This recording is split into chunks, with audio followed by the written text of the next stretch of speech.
this is something, again, that people don't really think about. But as leaders, we should be planning for it. We should be thinking through this and saying, okay, we're actually going to help people come out of their shell and feel more comfortable being exposed to other people, again, as long as it's scientifically safe and healthy to do that. But we may actually see new types of training just to help people relearn how to hold each other's hand or not recoil when someone comes near them, because we're very adaptive. That's what we do. We're adapting to stay alive and to stay safe, but we're sort of maladapting to human social contact.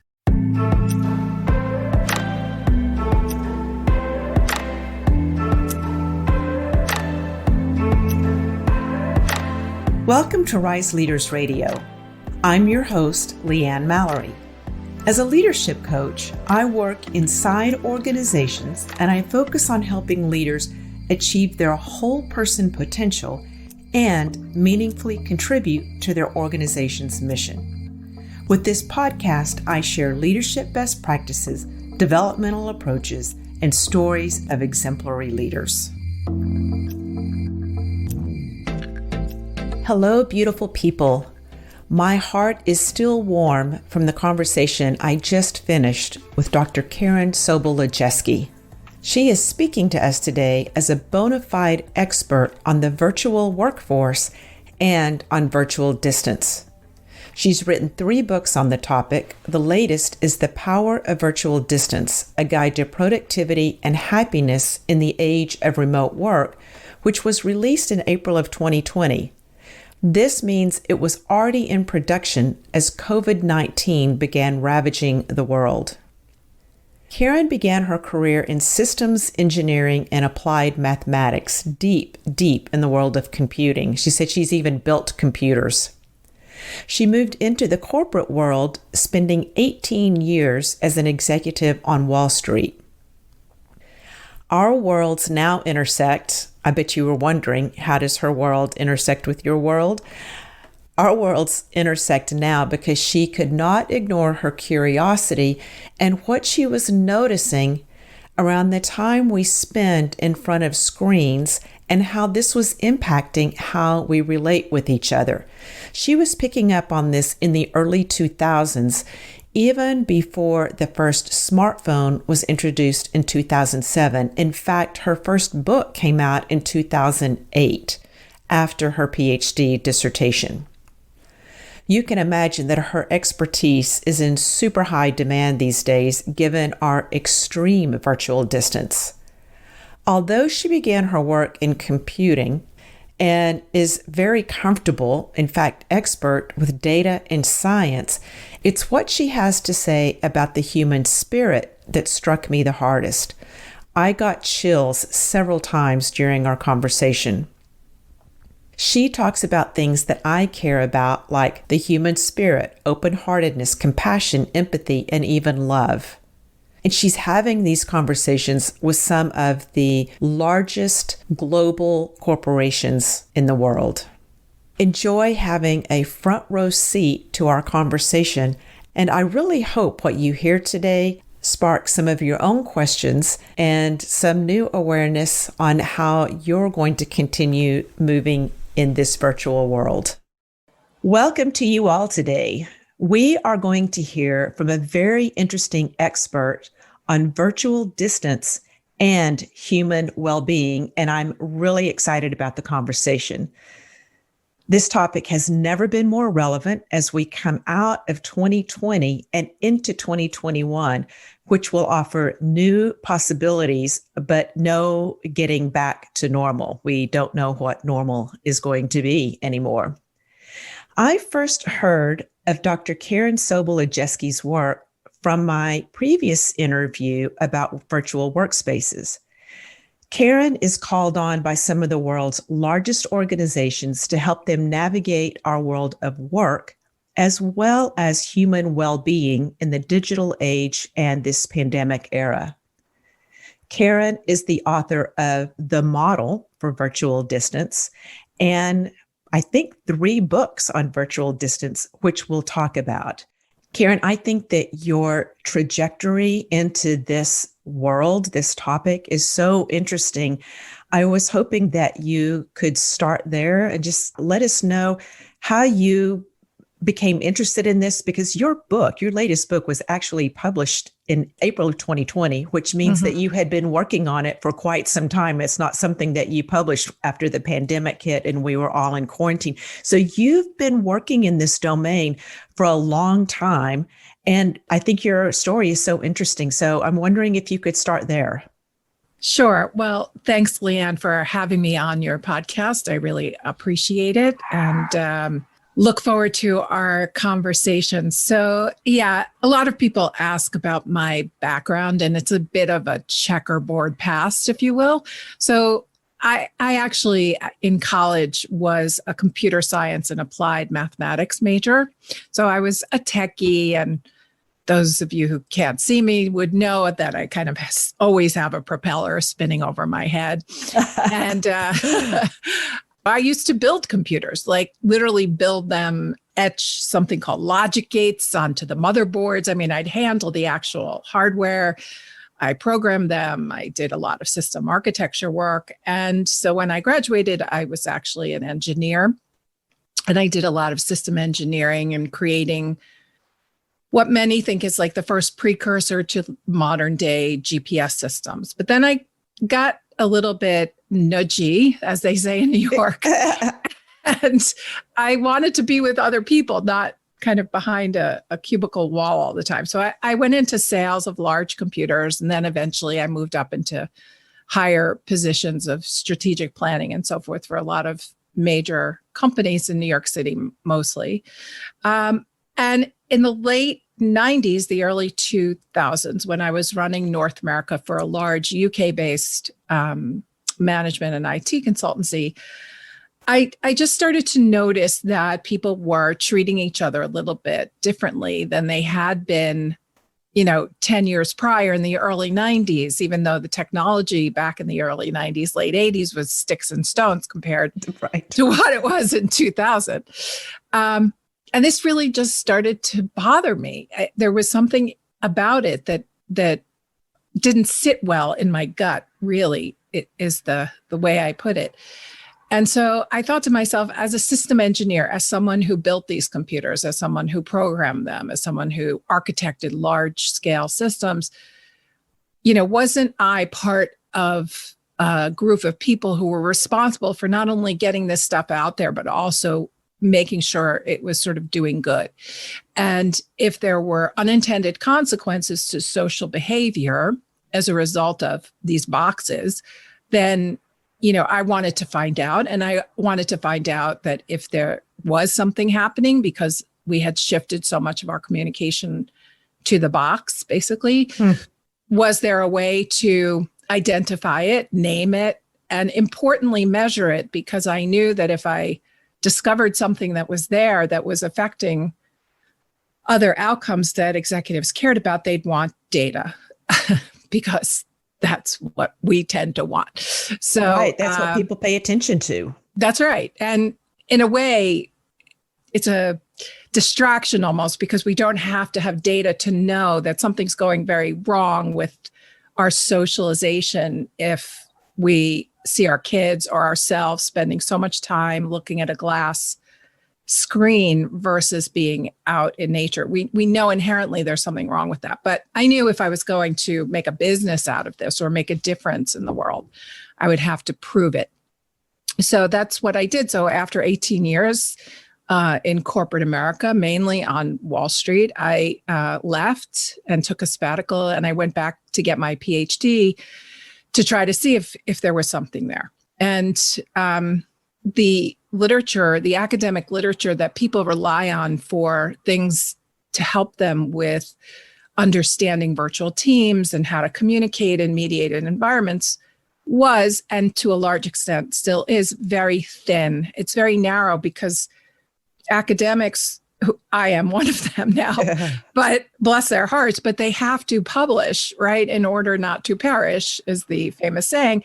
And in order to do that, to get empirical data, you have to keep questions pretty narrow.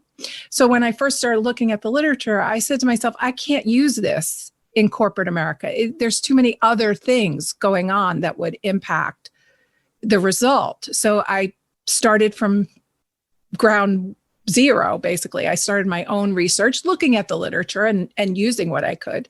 And say again what year this was, what time frame? I went back in 2002. Okay, so still early on. I mean, we weren't using technology nearly as much. I mean, we didn't even have smartphones yet. No, we didn't have, the iPhone hadn't been released. iPad came out, I think, in 04.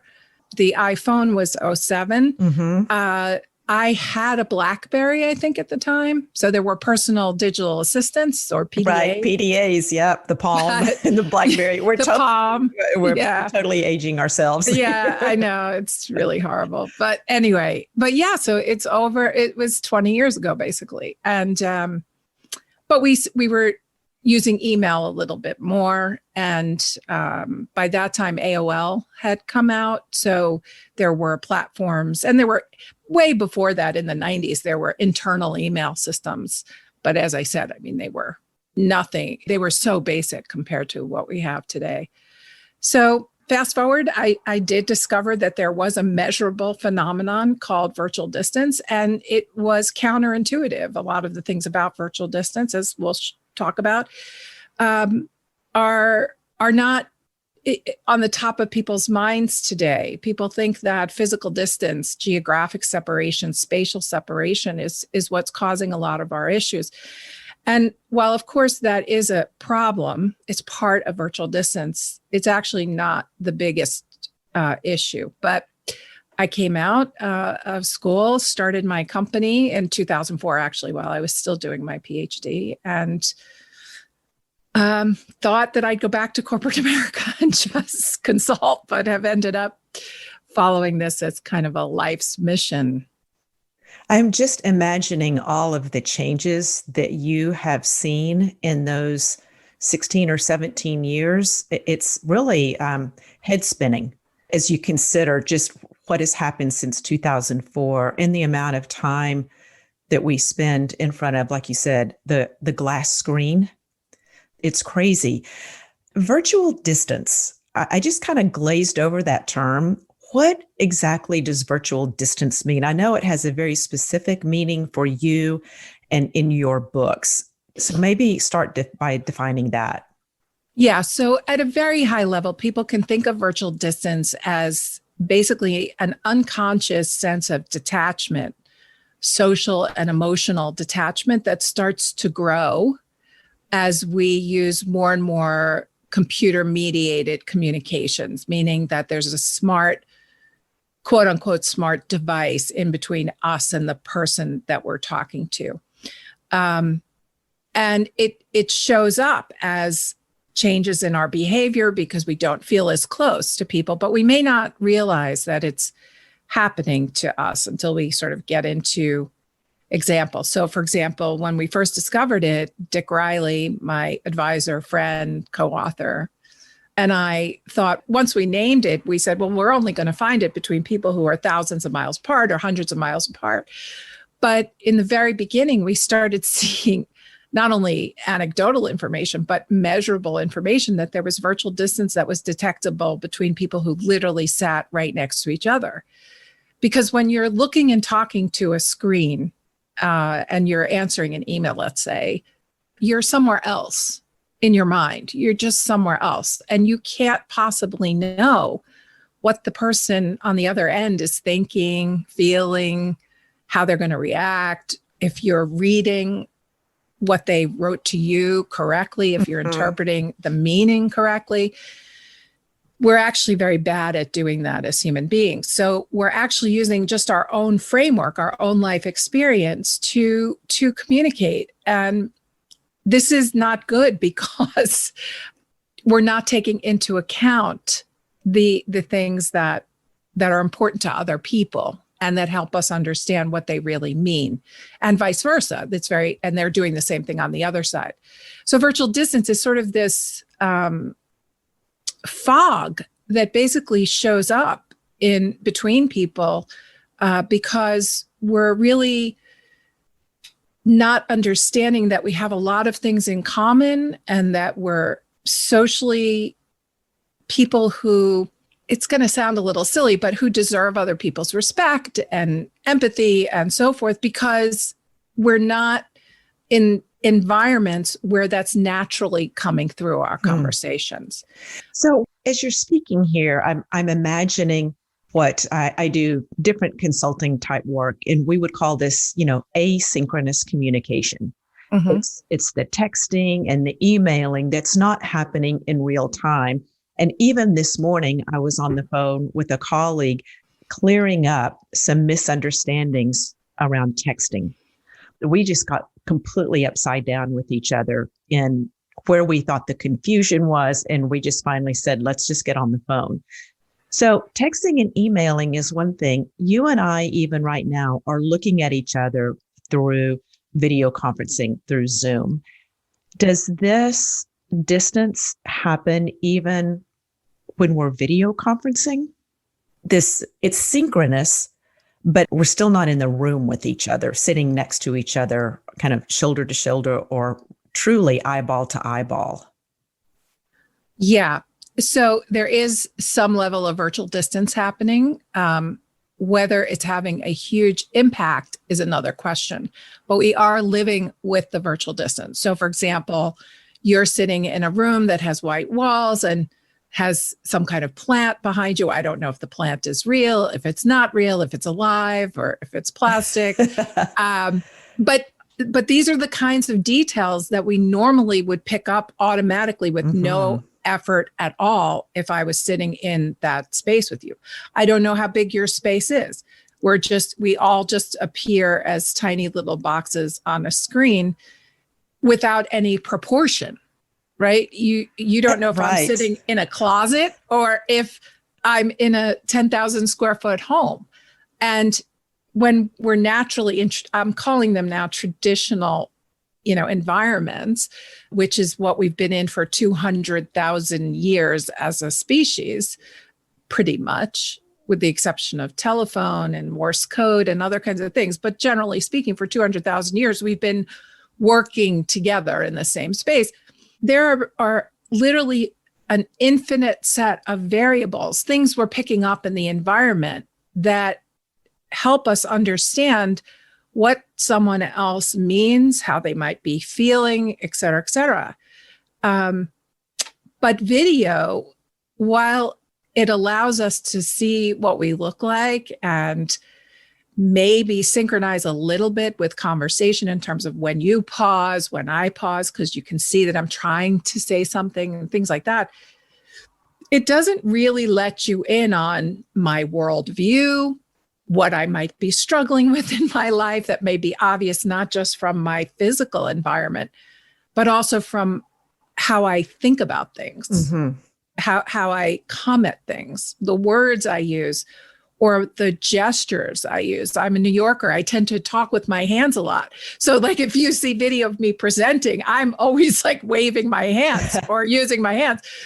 And that's part of my sort of persona. Right. But you can't see my hands. Right. We lose a lot of context, and we do pick up, I think, I can't remember who said this, but we're resonating creatures. We're built to resonate with each other.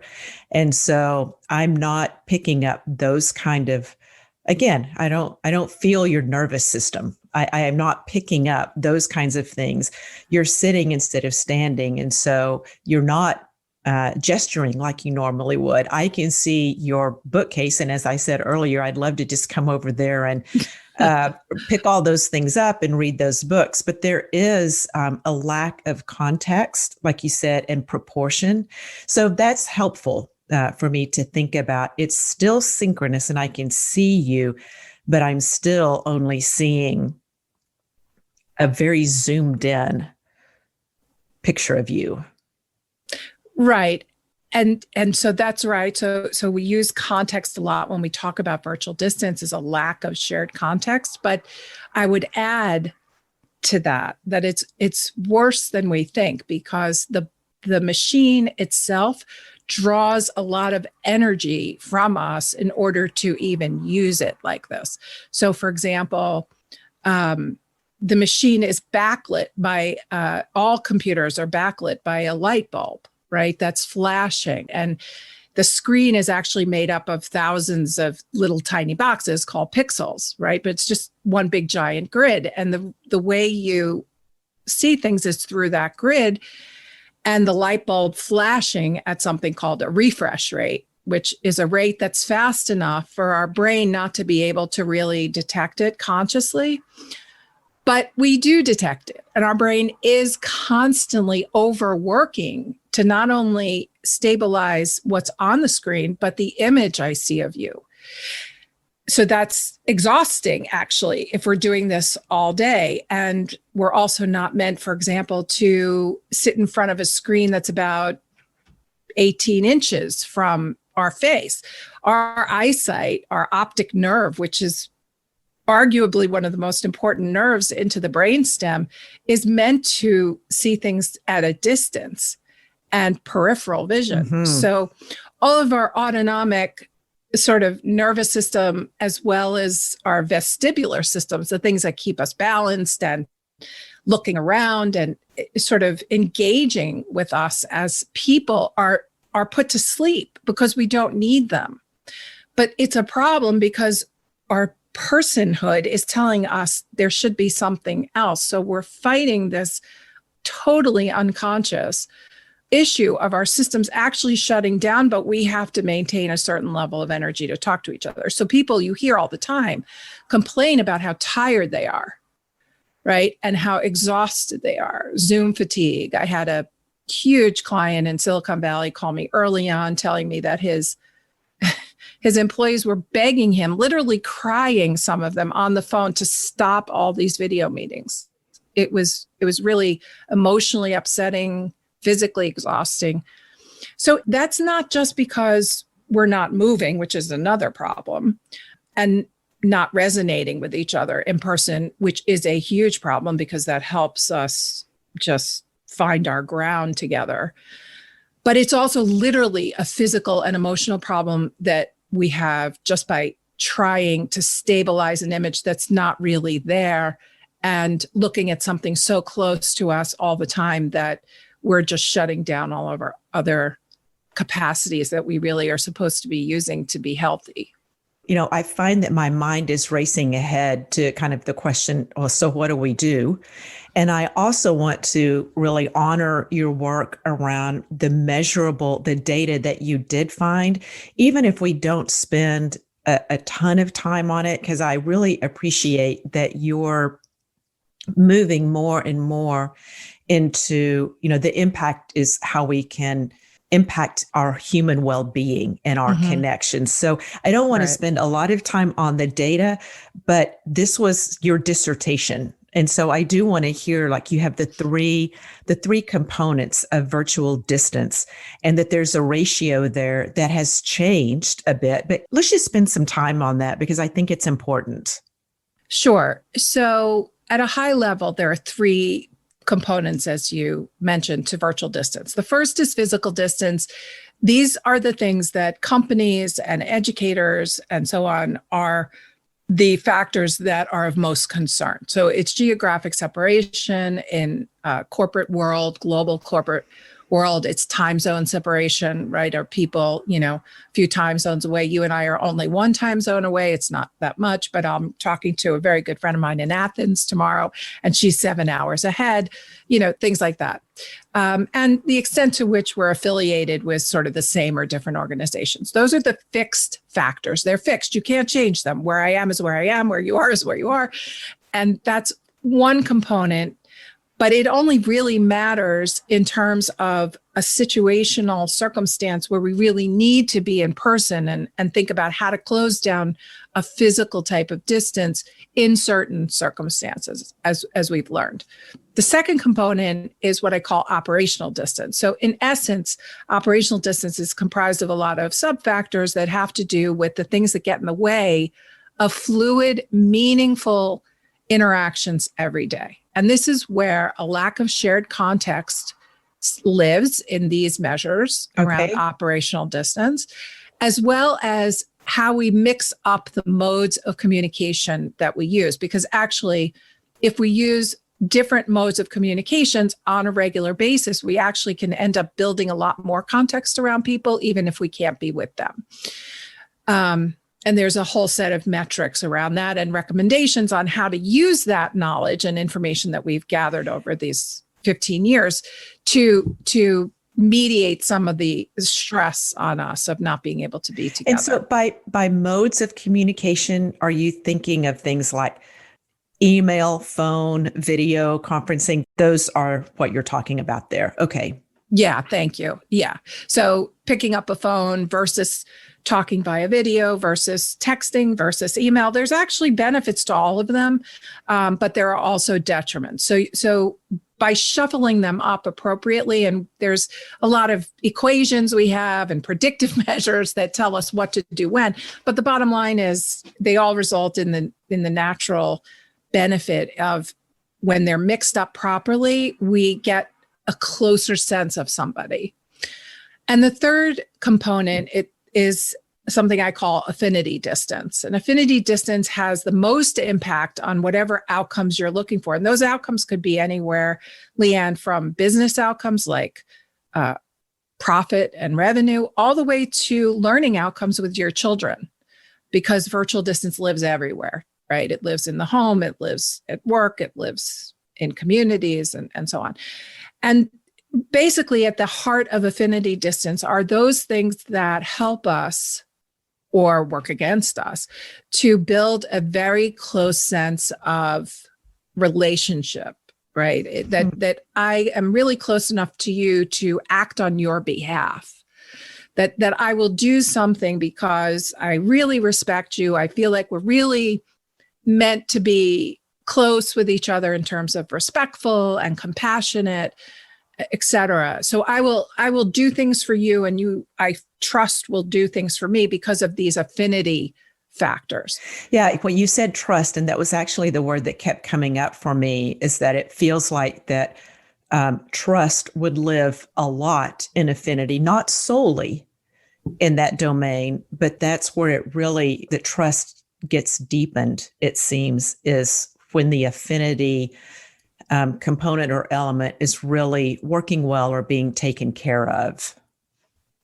Yeah, that's right. Although as human beings, we're not very good with our language. Our language doesn't really help us in all cases to sort of express the nuance, the subtleties of all these things, because trust is a funny thing. You can have levels of trust that are in the academic literature called contractual trust, meaning if I go to buy a car, I have to trust that the person selling it to me knows what he's talking about. And when I walk out, I have a car that does what he said it was going to do. But that's a very thin kind of trust, meaning kind of transactional. Exactly. It only matters kind of in that moment. You might build more what's called affective trust in the academic literature, which is just that stronger, deeper sense of trust.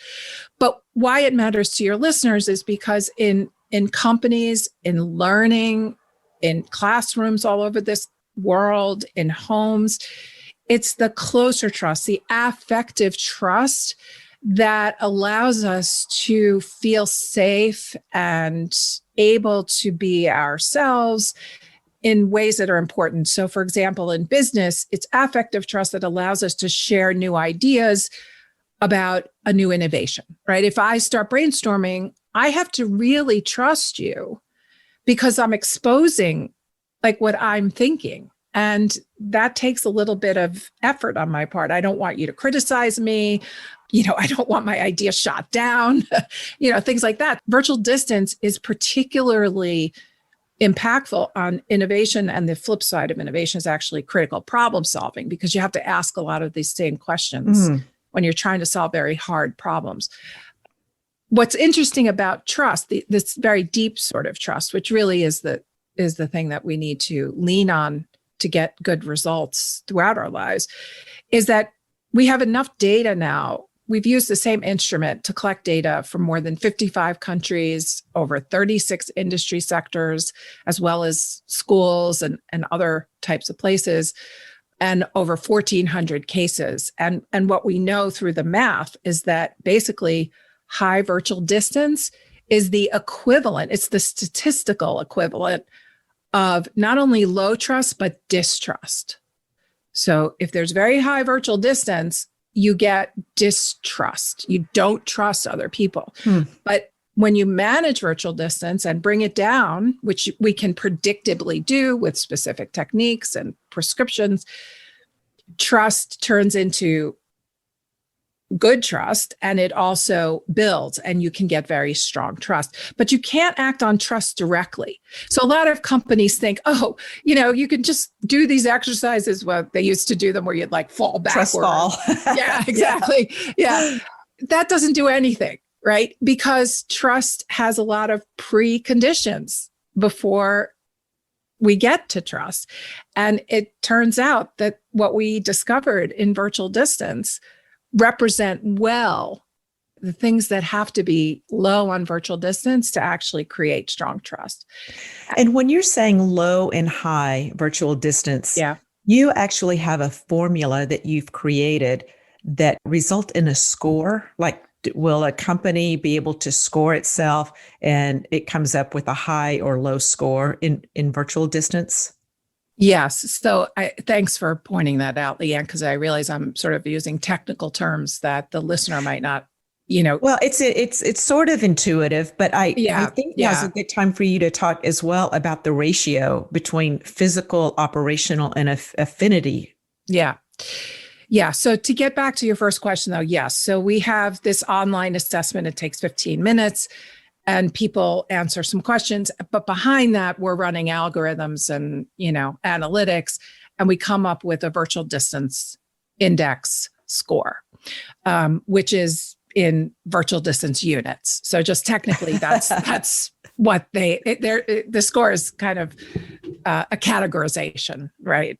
That we made up, but is real in terms of numbers.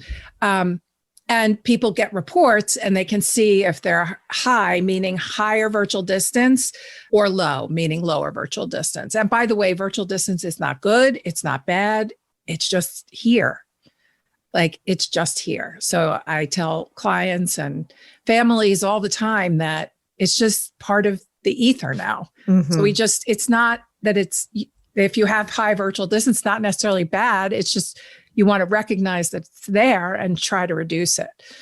And again, it seems like it's contextual. It depends on the relationship and what you're wanting from that particular relationship. So if you're an organization that is wanting certain outcomes, then a high virtual distance may mean not being able to reach those outcomes. Am I summarizing that? That's absolutely correct. Okay. So we don't only measure virtual distance, because as an analytic person, as I mentioned earlier, I needed to go back and say whether it was affecting anything. So we also measure 10 outcomes, things like job satisfaction, employee engagement, et cetera, and innovation and revenue increases or decreases and things like that. So we do measure very tangible outcomes. And when virtual distance is high, it usually has a negative relationship. So if it's high, then you get lower trust and distrust, lower, job satisfaction, lower employee engagement, et cetera. But back to your question about the ratio, I think for the listeners, what's important to know is that these things impact those outcomes in different proportions. So physical distance before COVID was only half as important to those outcomes as operational distance, right? So operational distance has double the effect on those outcomes. And affinity distance has 4 times the amount of impact than physical distance and twice as much as operational distance. So the ratio is 1, 2, 4. 1 is physical distance, 2 is the impact operational distance has, and 4 is the impact affinity distance has. So we can actually put a formula together and plug in that number and know what the score is going to be like on employee engagement, for example, in the business world. And what's important about that is headline after headline after headline ad nauseum, in my opinion, keeps talking about whether or not we should go back into an office or remain remote forever and so on and so forth. And there are 2 comments I have about that. One is, we were all taught early in our careers, you never make really big decisions in the middle of a crisis. It's not a good time to decide whether or not to do X, Y, or Z forever, right? Or if you get angry, right? If you're in an agitated state, which is what we're in right now, we really shouldn't be making these sweeping decisions about how we work. We don't know yet what the ultimate sort of fallout of this is going to be. And people are psychologically exhausted, emotionally tired, very stressed. Lonely and isolated. I mean, that's huge. Exactly. Yeah, really exactly. Disconnected. They're completely disconnected. And virtual distance is a measure of that in essence as well. So it's the sense of separation. So that includes isolation before COVID. And what we talked about earlier before this podcast was that's turned into something called extreme virtual distance, because we're at a radical level of isolation, right? If you worked from your house, which I've done for many years, when I turned off the computer, I could go outside, shake hands with my neighbor, go to the gym, hug somebody I hadn't seen in a long time. In other words, there was a world out there in which I could extend all of my humanness into and be okay. But we can't do that now. Mm-hmm. So it's extreme isolation. It's not just any kind of isolation. It's almost like being in an isolation chamber. I was going to say, it's almost like torture. This would be a good way to torture a civilization, is to do exactly what we're doing. That's right. And I wrote a paper about this many years ago, and I'm bringing that paper back as an essay, because the best academic literature about what's happening to us is actually in the torture literature. Oh my God. Because there's a whole big thing, but the bottom line is the worst thing you can do to a human being is put them into an isolated situation. It's before food, before water, we need each other.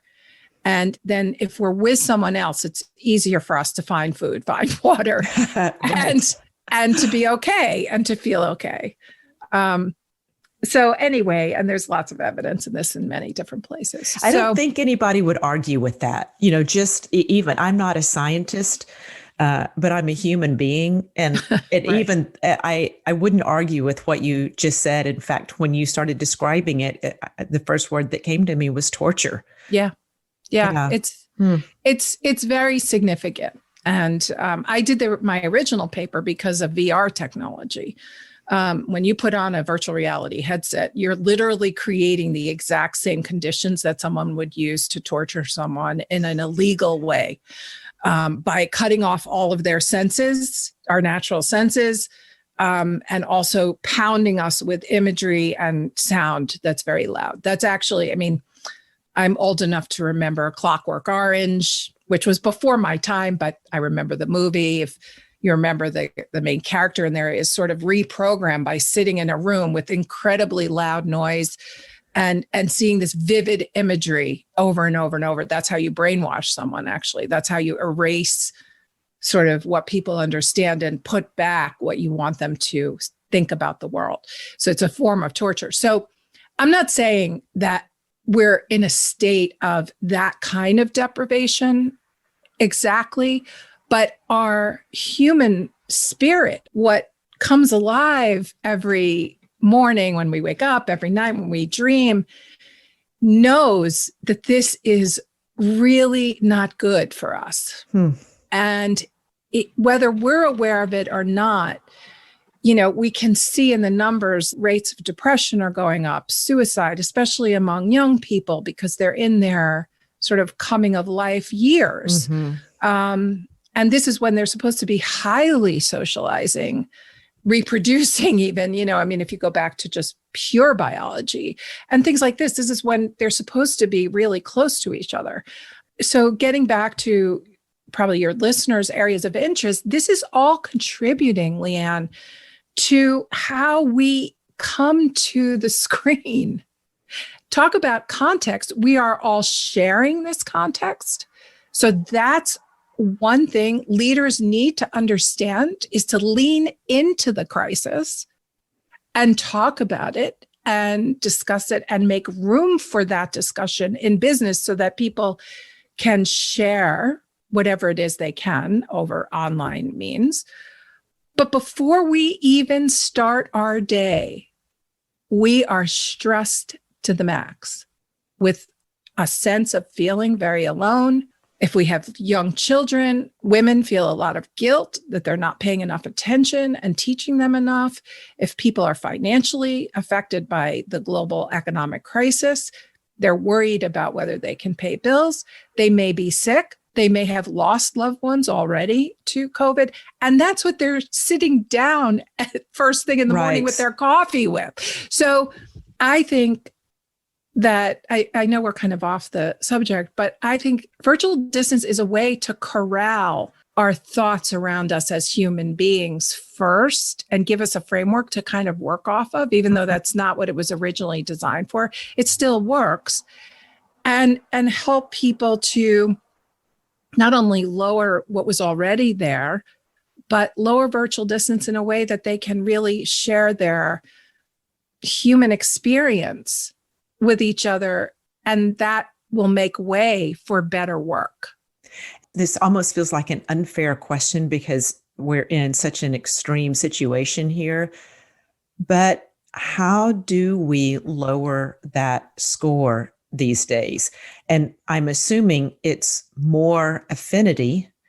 And as the vaccines come online and the numbers go down, we'll be able to physically be with each other more in the next several months as well. But again, for the folks listening, mostly business audience, what can we be doing right now while we're still in the middle of this? Yeah, that's a good question. So I know it feels unfair because if anybody had, a magic wand, we would have done something 6 months ago or 8 months ago. It's tough. Yeah, there's a lot that can be done about it. I'm going to preclude my remarks by saying that, unfortunately, when we use our business head instead of our human heart to think about how to lead, we overlook virtual distance. We overlook the human things that need to be done.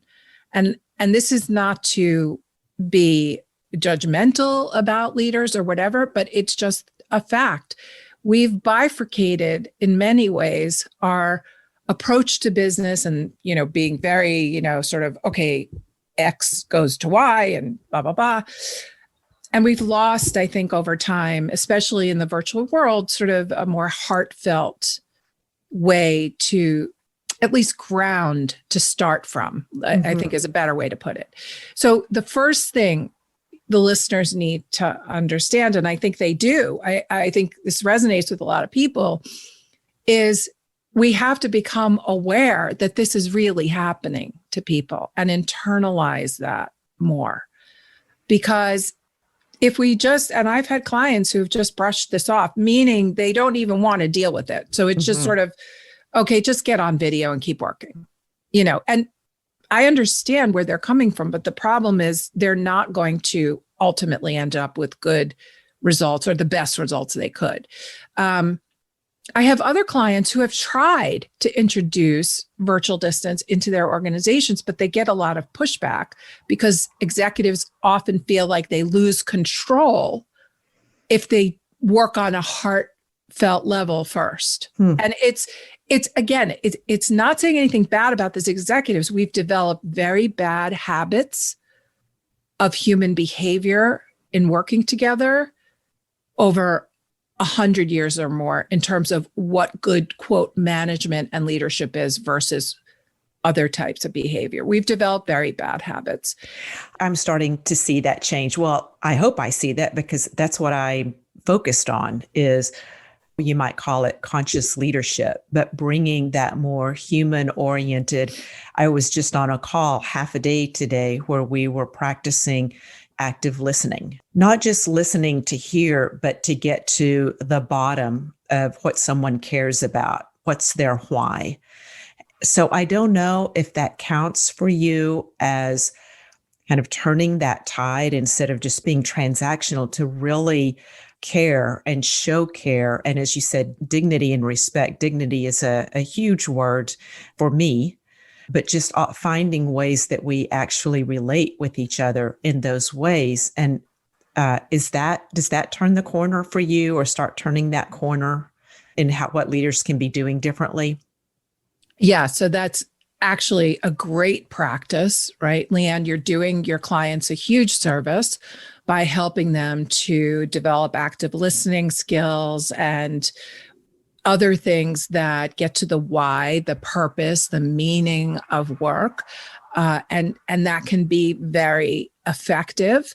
There are two things I would add to that we need to sort of bring to the surface and just deal with. The first is motive, right? What is someone's motive coming to these conversations, these consultations? If the motive is really heartfelt, which I have talked to hundreds of people in 2020 and before who have incredibly big hearts, and the motive is very, very sincere and authentic. And so you can reduce virtual distance with people like that very quickly, because they understand that there is a human connection or pieces of human connection that we can restore in a virtual world, and should be restored if we're to have sort of ethically grounded and moral relationships with each other. And I'm nobody's judge or jury. I'm just saying in contemplative language, that's the language that they would use. But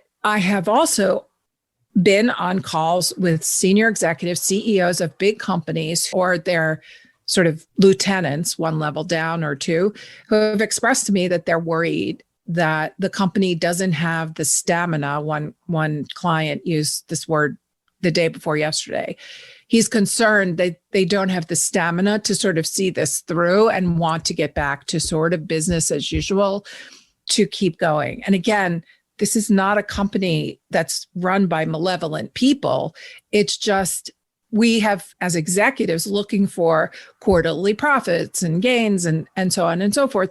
We've just developed bad habits and forgot that it's not just the number on a balance sheet that counts. It really is the people. And that kind of sounds trite, and I don't mean it to be, but it is the way the reflexive action comes out in many executives. So just to close this segment, what you asked me how you address it. The first thing you have to address is the fact that it's really there, that people are really in need of leadership and some help on a human level.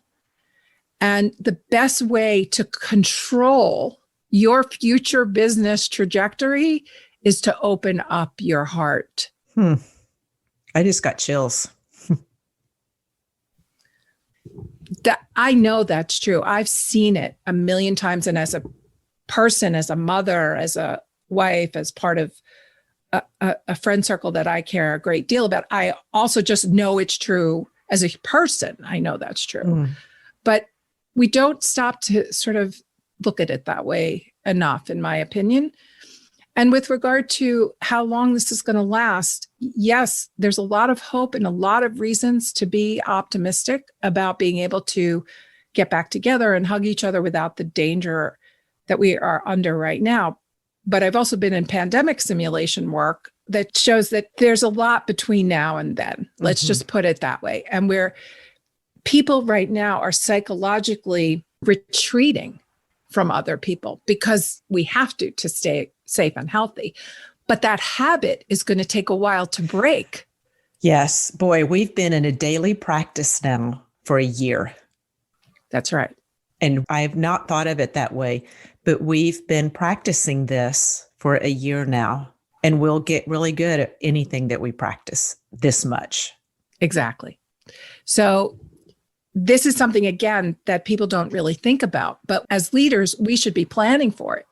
We should be thinking through this and saying, okay, we're actually going to help people come out of their shell and feel more comfortable being exposed to other people. Again, as long as it's scientifically safe and healthy to do that.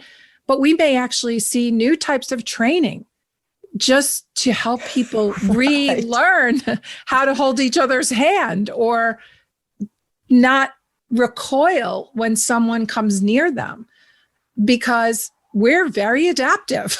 That's what we do.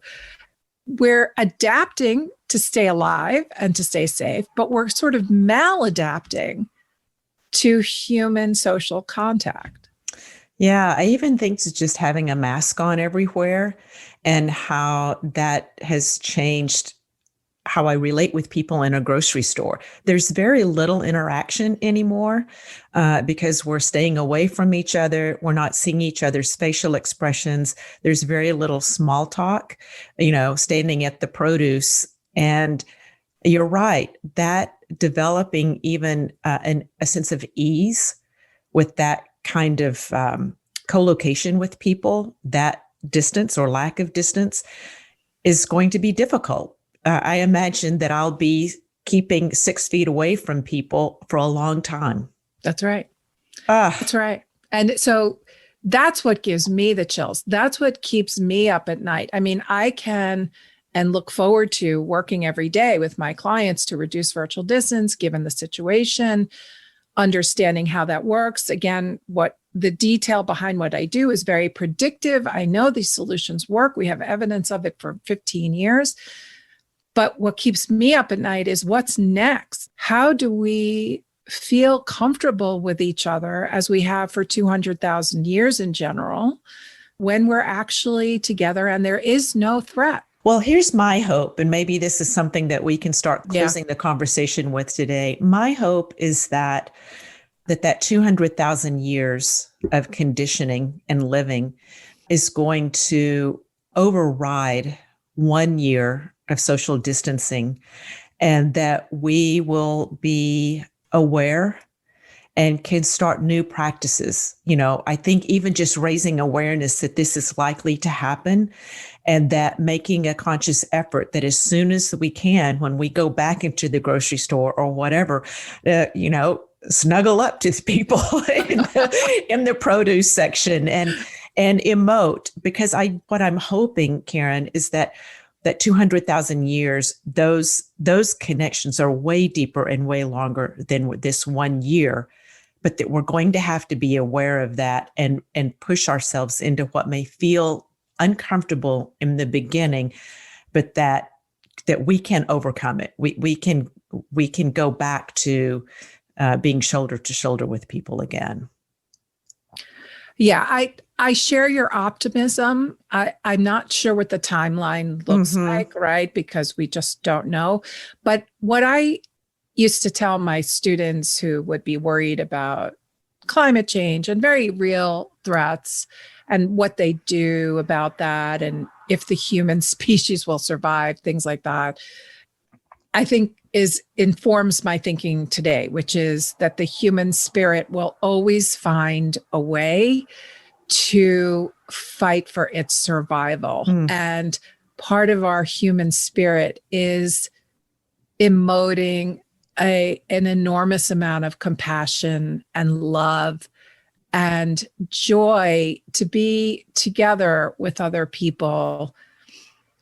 And so I believe that those gestures and that hand-to-hand feelings with each other will be trusted in the future eventually, again, because the human spirit will show up.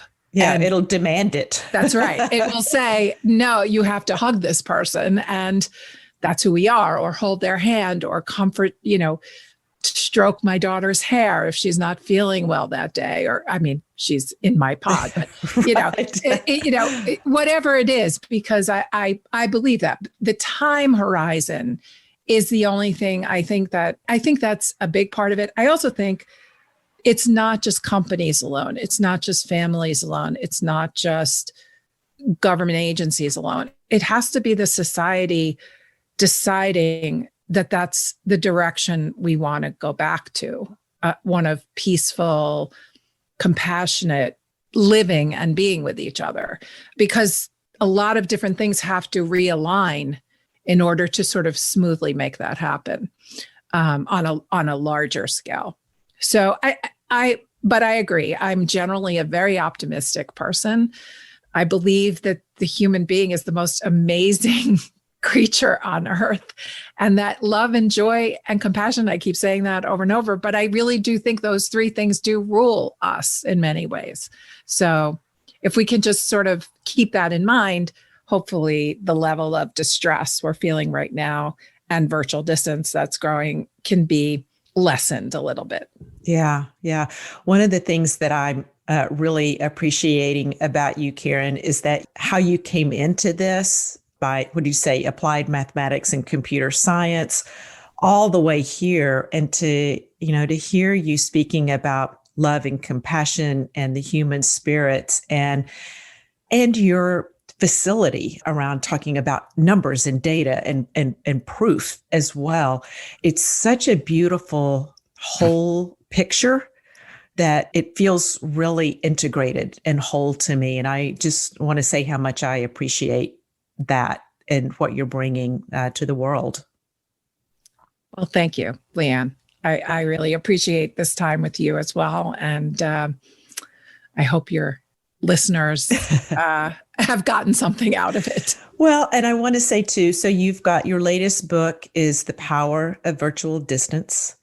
You have a consulting organization, a consulting company. And would you name that for me as well? And I'll also put links to all of this in the show notes today. Yes. So my company's name is Virtual Distance International. It's easy to remember. Mm-hmm. And we do everything from executive advisory work to high-level consulting to workshops and other types of training and certifications to help people understand how to work with all of this. Mm-hmm. Yep.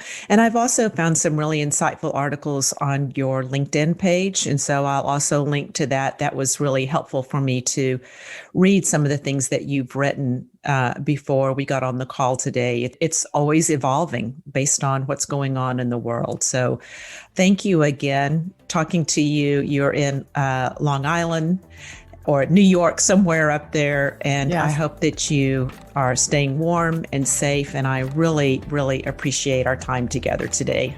Me too. Thanks again, Leanne. Thank you. If you like what you heard today, subscribe to Rise Leaders Radio on your preferred podcast platform. Your ratings, reviews, and shares are also really appreciated. You can also visit rise-leaders.com for all the resources we talked about today and to work with me if you're committed to making your unique and positive impact. Thank you for listening, and remember, elevate your part of the world.